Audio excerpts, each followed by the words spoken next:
avoir confiance en vous, que vous êtes sans arrêt en train de vous rabaisser ou de sous-estimer vos capacités ou votre manière de faire, je pense que cette vidéo est faite pour vous. On démarre avec quelques conseils. Première chose que j'aimerais aborder avec vous, c'est d'arrêter de se comparer aux autres. On s'est tous dit « Oh, elle est plus mince que moi. Oh, elle est plus belle que moi. Oh, il est plus grand que moi. Oh, si seulement j'étais comme elle. » Toutes ces petites pensées négatives en se référant aux autres impactent votre propre santé mentale. Alors oui, je sais, c'est parfois difficile, mais cessez de vous comparer aux autres. Vous êtes vous-même et c'est déjà beaucoup. Quand on se compare à d'autres personnes, on réveille en nous des pensées négatives, de la jalousie, de la rancœur, etc.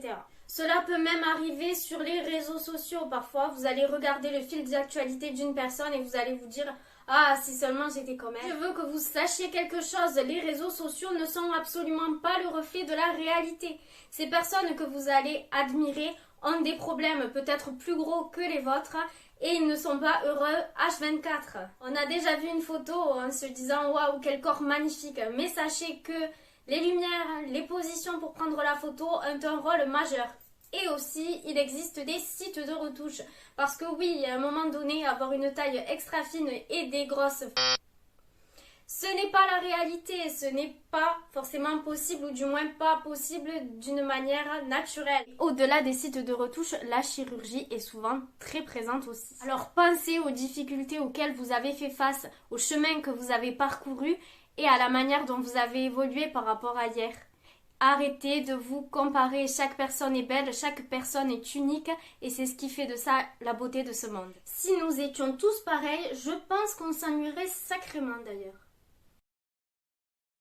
Autre chose, acceptez votre corps. Votre corps est tel qu'il est. Et si vous avez du mal à l'accepter, eh bien si vous vous trouvez peut-être avec des kilos en trop, faites en sorte de faire peut-être un peu de sport, de faire attention à votre alimentation.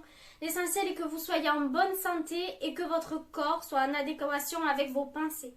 Votre corps ne sera pas le même quand vous avez 2 ans et quand vous en avez 60. C'est normal. On fait face à plusieurs changements dans la vie. On peut faire face à une grossesse, on peut faire face à une prise de poids à cause d'une maladie, on peut faire face à une perte de poids trop importante.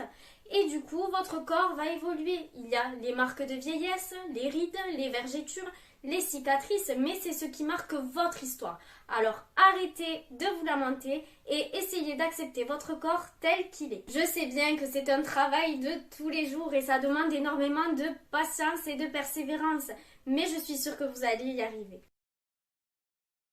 Autre chose, faites-vous aider si besoin. Parfois, les choses de la vie font que vous êtes constamment stressé, que vous n'arrivez pas à vous accepter tel que vous êtes parce que des milliards de problèmes, de soucis ou d'inquiétudes vous inondent le cerveau. Dans ces cas-là, il est toujours favorable de se faire aider. Il n'y a pas de honte à demander de l'aide, bien au contraire, c'est un premier pas vers la réussite. Il y a des psychologues, il y a des coachs sportifs, il y a des diététiciennes, mais il y a tout un tas de personnes présentes là pour vous. Ça peut être également vos proches. Discutez avec eux de votre mal-être pour qu'ils puissent vous aider, qu'ils vous aident à aller mieux. Dans tous les cas, chacun de nous est capable de s'accepter, d'accepter son corps à un moment donné et surtout d'accepter le fait qu'il ne sera jamais pareil quand on a 20 ans et quand on en a 70. Mais c'est la vie et ça fait de chacun de nous quelqu'un d'unique.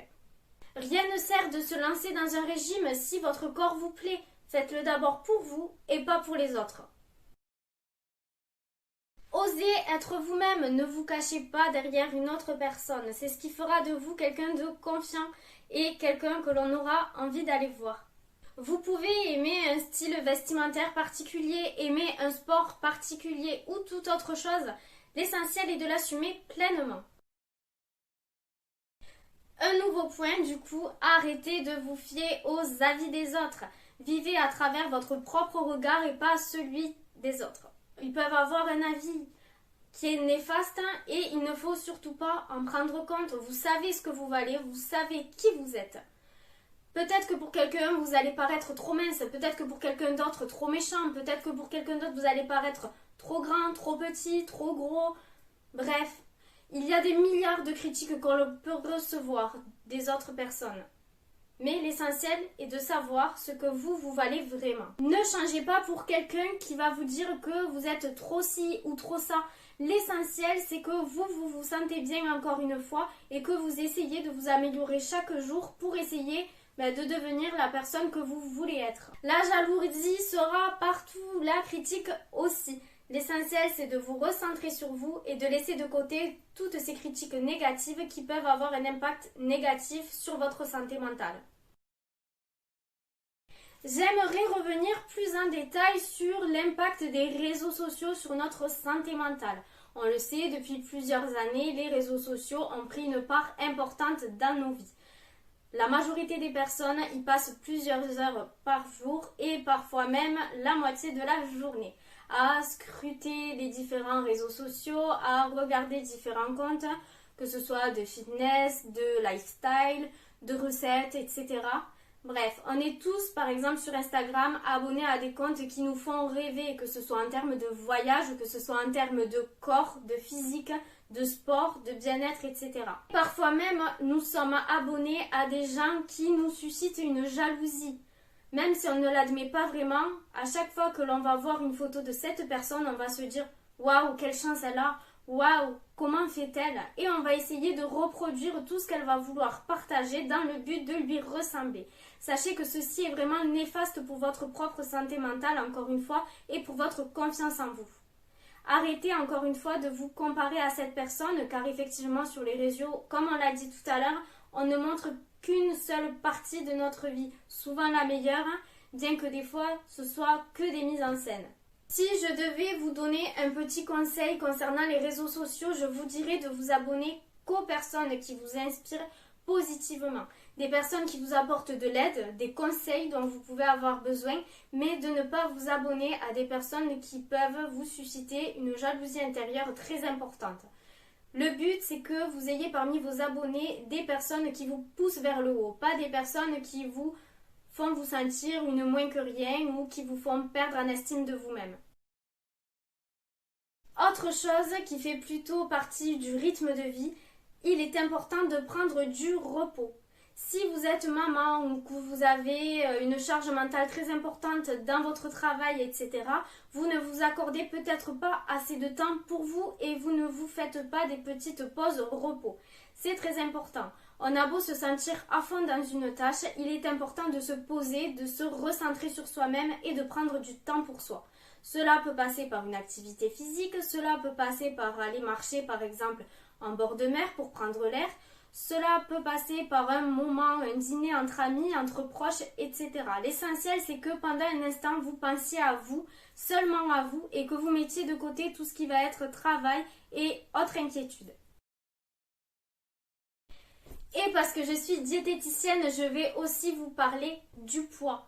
Ne vous fiez pas à votre poids ne vous définit pas. Les personnes qui vont vous croiser dans la rue ne vont pas se dire « elle c'est 47 kilos, elle c'est 110 kilos ». Non, les personnes vous voient tel que vous êtes, qu'ils vous critiquent ou non c'est une chose, mais vous ne devez pas vous fier à votre poids. Vous n'êtes pas un poids, le poids est un chiffre qui peut varier d'un jour à l'autre, d'une minute à l'autre, de l'heure à l'autre et il ne vous définit pas. Vous n'êtes pas 47 kilos ou vous n'êtes pas 110 kilos, non, vous êtes vous-même, vous êtes un corps avec votre âme, vos pensées. Alors cessez de vous fier à votre poids. L'essentiel c'est que vous vous sentiez bien, peu importe le chiffre qu'il y a sur la balance, à partir du moment où vous êtes en bonne santé bien sûr. Autre chose dans la continuité de l'aspect nutrition, j'aimerais aussi que vous ne culpabilisez pas après un repas riche ou que vous ne vous punissez pas. Qu'est-ce que je veux dire par là? Et bien souvent, il y a des personnes, et je le vois très souvent en consultation, qui vont s'autoriser un petit écart par semaine en allant au fast-food par exemple, mais qui vont aller se tuer 3 heures au sport après dans le but de compenser ce repas un peu plus riche. Ce n'est vraiment pas la meilleure des manières d'aborder la chose. Vous vous êtes fait plaisir, ça vous a fait plaisir, ça vous a procuré du bien, eh bien continuez votre journée comme vous l'entendez. N'allez pas vous priver juste après, n'allez pas vous punir de ce que vous avez fait en considérant que c'est une erreur, alors que pas du tout. Se faire plaisir est important, on a beau manger sainement, faire de l'activité physique, c'est important de garder ce plaisir de s'alimenter. Et si cela passe par un restaurant ou un fast-food ou un dîner entre amis par exemple qui sort un peu de vos habitudes alimentaires, il ne faut absolument pas le considérer comme une punition et aller se tuer au sport juste après par exemple. Cela va de soi, je parle aussi des sauts de repas. Par exemple, vous avez mangé un fast-food, mais pour compenser le fait d'avoir mangé ce fast-food là, vous allez sauter le repas d'après. Non, non, non, ce n'est pas une bonne idée, on reprend ses habitudes. N'oubliez pas votre vie sociale, que ce soit par le biais des amis, par le biais de vos proches, de votre famille. Il est important d'avoir une vie sociale, d'avoir des personnes avec qui parler, des personnes qui vous conseillent et des personnes qui vous poussent vers le haut, forcément. On ne parle pas des personnes qui vont être toxiques. Celles-là, il faut les éliminer. Mais voilà, toujours avoir des conseils, des points de vue et tout ça, à partir du moment où ils sont intéressants et fondés, cela est toujours bien et ça peut vachement vous aider à booster votre confiance en vous. J'ai certainement oublié d'autres choses et d'autres conseils que je pourrais vous dire effectivement, mais j'aimerais vraiment que vous appliquiez ces conseils-là pour votre bien-être bien sûr. C'est des petits conseils, peut-être tout bêtes, mais qui, mis bout à bout, si vous les pratiquez de jour en jour, vous aideront vraiment. N'oubliez pas que pour que les autres vous aiment, il faut d'abord vous aimer vous-même. Alors j'aimerais que vous essayiez de mettre en place ces petits conseils et croyez-moi, ils vont vraiment vous aider. Mis bout à bout, vous allez reprendre confiance à vous ou du moins essayer de faire un travail sur vous-même pour les appliquer et c'est déjà très bien. Pendant ce temps-là, il est temps de se dire au revoir et je vous souhaite une très bonne semaine. On se retrouve pour une prochaine vidéo comme d'habitude chaque dimanche. Et n'oubliez pas de prendre soin de vous et de liker, partager, commenter, s'abonner. Si je peux vous aider, alors je serai ravie.